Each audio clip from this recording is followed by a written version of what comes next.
c'est une question qui concerne vraiment chaque individu en France.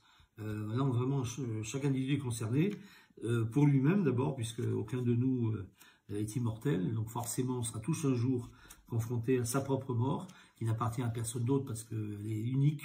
C'est le seul événement dont on est sûr, absolument certain dans notre vie, c'est qu'on va mourir. Tout le reste est hypothétique, possible. Bon. Donc on est concerné, puis on est concerné par la mort de notre entourage, aussi de nos proches, en particulier de nos parents, ou de nos enfants, ou de nos frères et sœurs, ou de nos amis. Et donc c'est une question qui est fondamentale. Et comment une société va gérer ça? Parce que les individus font ce qu'ils peuvent, mais vers quoi? Et actuellement, effectivement, il y a un débat qui risque d'aller vers la légalisation, entre guillemets, de l'euthanasie. Euthanasie en grec, ça veut dire la bonne mort. Mais est-ce que c'est vraiment une bonne mort que se donner la mort ou demander qu'on nous la donne? Et quand on est chrétien, la réflexion, c'est faire ce qu'a fait Jésus. C'est sûrement pas provoquer la mort et la donner à quelqu'un.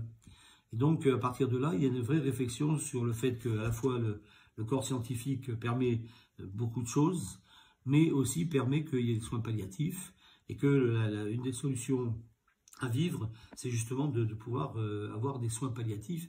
Et il y en a trop peu en France, mais c'est la solution qui vaut vraiment la peine, parce que ça permet aux gens de vivre et de mourir dignement, avec leur entourage, et entourés de spécialistes qui, eux, sont consacrés à ça. Et là, on a vraiment un trésor, là. Il faudrait le développer de plus en plus. En tout cas, se donner la mort, c'est pas une solution à la mort. De toute façon, la mort, elle viendra. C'est plutôt le problème de la souffrance qui est posé, souffrance de la personne, et je comprends que personne n'a envie de souffrir, et elle ne sert à rien, la souffrance, et en même temps la souffrance de ceux qui entourent, qui n'ont pas la même souffrance que le mourant, et souffrent de voir le mourant mourir. Et ça, c'est pas en éliminant le mourant qu'on règle la question de la souffrance qu'on a de voir partir quelqu'un, ou de voir souffrir quelqu'un. Donc, du coup, il y avait la loi dite de Leonetti, qui est maire d'Antibes, que j'ai bien connue, qui avait bien posé la question et était votée à l'unanimité. À l'Assemblée nationale, maintenant, ça fait pas mal d'années. Maintenant, on revient là-dessus parce qu'il y a une pression énorme de ceux qui demandent une euthanasie active et une légalisation là-dessus. Et la nouveauté, c'est pourquoi légaliser ça? Alors que la société pourrait accompagner de manière fraternelle tous ceux qui sont en train de mourir. Et on a les moyens médicaux de le faire aujourd'hui.